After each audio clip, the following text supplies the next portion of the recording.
Hi, good afternoon. Welcome to Rhythms of Grace. My name is Elizabeth Sandifer, and I'm here with you on Fridays for Rhythms of Grace. So I'm happy to be here with you this morning a few weeks before Christmas, talking about Jesus. I spent some time this week listening to a lot of Christmas carols, actually, preparing for our youth group at church to go Christmas caroling this weekend. So I listened to a lot of music, trying to have background music for us to sing along to, and I listened to a lot of different songs. I was trying to find Christmas carols that would be easy to sing with, so I listened to a lot of the old classic Christmas carols. And I was kind of struck with myself not having grown up in church and listening to these songs about Jesus and realizing how little I knew as a child, and not just as a child, but most of my adult life, that these songs, good morning, John Paul, it's good to see you on here, always is. And so growing up as a child, and even as most of my adult life, actually, not knowing at all what I was singing. And one of those songs was, I'm just going to give you a couple examples of how I really do mean that. So, Joy to the World. I remember singing Joy to the World and thinking that when I would sing that song, there was joy to the world because it was Christmas morning and people were getting gifts. And that's what they must have meant by that song. I remember singing Hark the Herald Angels Sing, and I figured angels would be singing because angels would sing just because they're happy, and that's what angels do. And maybe that's partially true. I also, even the song Away in the Manger, no crib for a bed, the little Lord Jesus laid down his sweet head. Even a song like that, I thought they were singing, I knew Lord Jesus, so he must be a king. And I thought, well, maybe that's how they all slept back then. They had hay and I didn't know what a manger was. So I thought they all just slept with hay for their beds. And that's how they all slept. I had no idea what I was singing. So it was interesting to me this week going through all these Christmas carols and just thinking how differently, they're definitely not old to me. They don't get old to me singing these songs. It's like they have this whole new meaning every year for me. As realizing the love of Jesus goes deeper, these songs become more beautiful to me. But I heard a folk song in the last few weeks also, a different kind of song, a folk song. It was not a Christmas song. I heard it at my neighbor's house a few weeks ago. He played it on his patio. They had a gathering of people over. It was a rainy day. It was quite like today outside. And we gathered there with the rain, and he strummed the song on his guitar and he sang it. I looked this song up since then. It is called I Am He, so maybe you've heard of it. I've never heard of it. The words of this song are about when Jesus is in the Garden of Gethsemane, and the Roman soldiers approach him in the dark hours to arrest him, which of course the arrest leads to the crucifixion later on. And it's the response of Jesus to the soldiers when they come to him to arrest him. So I just want to read it to you from my Bible. So in case you don't know exactly what Jesus's response was to them, I'm going to tell you what it was Jesus said. And then I want to tell you just these brief lyrics to the song. So as Jesus is in the garden, okay, this is what it says. So this is found in the book of John, chapter 18, and I'm starting in verse 3. So John chapter 18, verse 3. It says, so Judas came to the grove, guiding a detachment of soldiers and some officials from the chief priests and Pharisees. They were carrying torches, lanterns, and weapons. Jesus, knowing all that was going to happen to him, went out and asked them, who is it you want? Jesus of Nazareth, they replied. I am he, Jesus said. And Judas the traitor was standing there with them. When Jesus said, I am he, they drew back and fell to the ground. Again he asked them, who is it you want? And they said, Jesus of Nazareth. And he said, I told you that I am he. Okay, so that's that. And in the words of this song that my neighbor sang on his porch that day, the words of this song say, I am he, it is I you seek, I am the one you want. Oh, I gotta keep these on, I can't see. I am the one you want, I am he. So that was the song that he sang.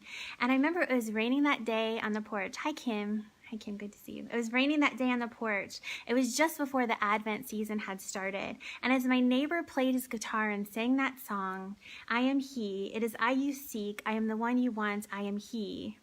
It is as if my heart started to ask this question like it's asked so many times, but then I could all of a sudden hear it. Elizabeth, who are you looking for? Who are you looking for? And the words to that song, "It is me you seek, I'm the one you're looking for," settled on my heart that day, just like the hundreds of raindrops falling behind me on his porch. And one of the Christmas songs I heard this week, as I told you I was looking for songs to us go caroling to, that I never quite understood the lyrics for, maybe a surprising one to you, but it was "The Little Drummer Boy." And to me, when I heard this beautiful song, the lyrics pointed out Jesus to me like a star in the night sky, and I want to share to you how that was, this little drummer boy. I don't know if you are familiar with The Little Drummer Boy, that it was made into a movie, like a claymation kind of cartoonish movie. It was made into a movie in the late 60s. I think it was like somewhere around 1968. It was a few years before I was born, just a couple though. I don't ever remember seeing it as a child. The first time I remember, maybe I did, but I don't, if I did, I don't remember it. I remember all the other classics, but I don't remember watching The Little Drummer Boy. But I did watch it 5 or 6 years ago for the first time that I remember. It's my favorite Christmas movie. But in the story of the little drummer boy, and I want to share it with you, and I want to talk about how I think he's missing from all of our nativity scenes. Maybe that's the case, but we'll talk about why I think that is. In the story of the little drummer boy, he winds up having an encounter with baby Jesus in the nativity. It's sort of an accidental encounter. He doesn't really belong there necessarily. You see, the little drummer boy was out wandering. He didn't know what he was looking for. He didn't know that he would wind up there in front of the manger, and that in some kind of way, baby Jesus would be sitting there saying, "I am he. It is I you seek. I'm the one you want. It is me," just like that song. And I love this story of the little drummer boy. When I do watch it, I always wind up with tears running down my face every single time, because the heart of the little drummer boy was my heart. His story is so much like my story. And I think it's like all of our stories. We're all like the little drummer boy. So the little drummer boy, when you watch this kind of movie, you'll see that he's out wandering in the wilderness. He's actually in the desert, and he's really wandering. He's full of anger, which is, they kind of talk about what happens to him in his life, this little cartoon character, which is incredible pain, and he's really wandering. And really, aren't we all in some form of another wandering in some way in our life somewhere? And the narrator of the film actually describes his heart, and this is the words they use in the film. The little drummer boy is full of hatred for all people. He has a heart bitter. He has a heart closed off. And oh, what pain can do to a human heart. My heart was like his. I remember that kind of heart. I remember having a heart like that. And within this short story, as you watch, you can actually see him being betrayed again, taken advantage of again, while he's out in the wilderness, while he's wandering. He's used and he's tossed aside by some like desert vagabond people that kind of find him. And just when you think all hope is lost, that he's too far gone, that he's completely without hope, hope comes in the form of a star. But he can't see it. And the narrator describes why. The narrator tells them that he couldn't see the star, that his heart was too full of hatred in his heart to even see the star. He had a companion with him, and it was his beloved lamb. He had this little lamb with him all along, and it was this lamb that pointed out the star to him. He pointed out the very thing that would lead him to what his heart was really looking for. And in my story, and in your story, Jesus is like that little lamb that's been with us all along. And one of the most amazing things that make this story also just like our story is that the actual wound, this betrayal, the thing that we think may leave us without any hope at all, is the actual thing that intersects our story with Jesus. It causes us to meet with Jesus there. We may not know it in the moment, because the little drummer boy didn't either, and often we don't, but it's actually the point that causes him to seek after something. It's like his heart started asking the question, what are you looking for? The star was guiding the way for him. And when the little drummer boy arrives at the manger, you think, okay, so now his hope is here. Everything's going to be okay. But more sadness comes. His beloved lamb, who'd always been with him, who'd pointed out the star, was struck down and was dying. He was losing something else. There was more pain coming to his heart. But you wonder, what will he do in that moment with his pain? Will he run to Jesus? Will he run from Jesus? What do we do with our pain? His pain made him bold. His pain made him push through the crowd, seeking someone to help him. He thought that what he needed was the 3 wise men. That's what he actually was looking for. But he didn't know that he was running to Jesus. Sometimes we don't know that either. We know that our hearts are asking, what are you looking for? Because I think sometimes we forget that he loves us. We forget that he's always with us.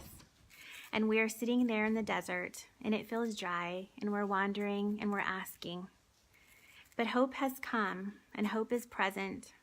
And in the story of the little drummer boy, the newborn showed that he was love wrapped in flesh from the very start, come to heal hearts, come to give joy for mourning.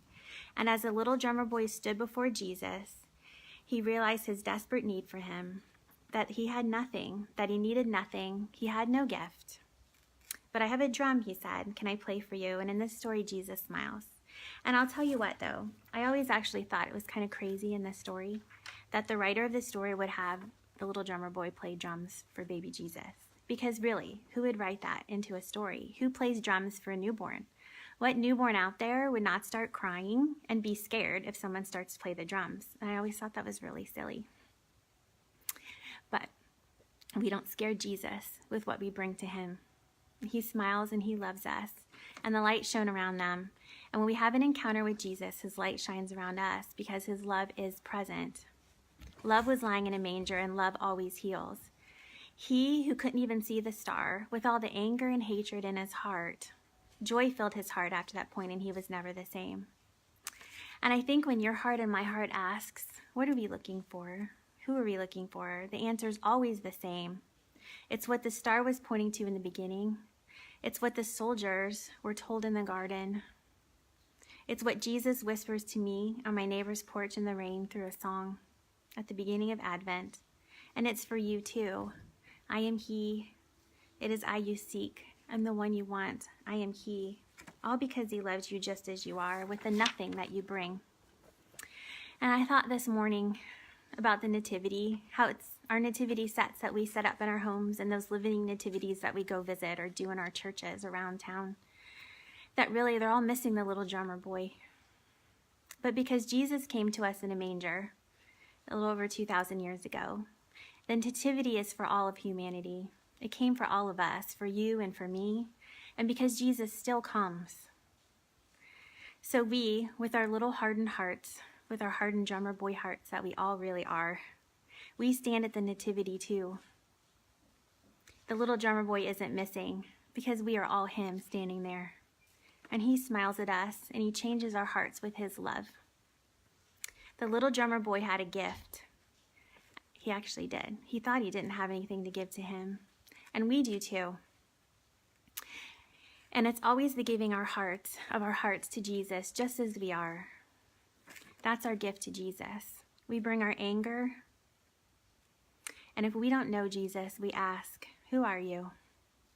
And if our pain has made it hard to see, if we've been wandering away for too long and we ask, who are you? Jesus says, I am he. I am the one that you want. I am the one that you're looking for. I am he. And we bring our pain. And if we don't know him, we ask, who are you? And if our pain has made it hard to see, and if we've been wandering for too long, we ask him, who are you? And he says, I am he. I'm the one that you want. I'm the one that you're looking for. We bring our betrayal. We bring where we've been used, cast aside, and not chosen. We bring our greed. We bring our longings.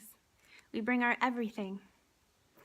That thing that we think is ugly inside us is our gift to him. The little drummer boy had a gift, and it doesn't scare him away, that gift that we bring. He takes it in exchange for his love in return, a love that heals. The greatest gift is what he gives us, not what we think that we give him. So I just wanted to share that with you today, the little drummer boy. So if there's a free link, I'll put in the comments. Maybe you can watch it in case you haven't actually seen that little movie. I watched it free on YouTube last night, even though I have the movie. So that's what I wanted to share with you. To remember, next time you look at your nativity set, you need to find a little drummer boy and put him there. And or just remember that you're that little drummer boy standing there when you look at it. We're there. Our nativity sets aren't missing anything because we're the little drummer boy. And our nativities, Jesus is still coming. in the manger. He comes for us. He comes for me, and he comes for you every day. So I hope you have a blessed day today, and enjoy this rain. It's my favorite weather, so I hope you like it too. Have a wonderful day. I'll see you at Nature Coast Church if you go on Friday or Sunday. Today's Friday. I'll see you on Sunday. I won't probably see you today. So have a good day.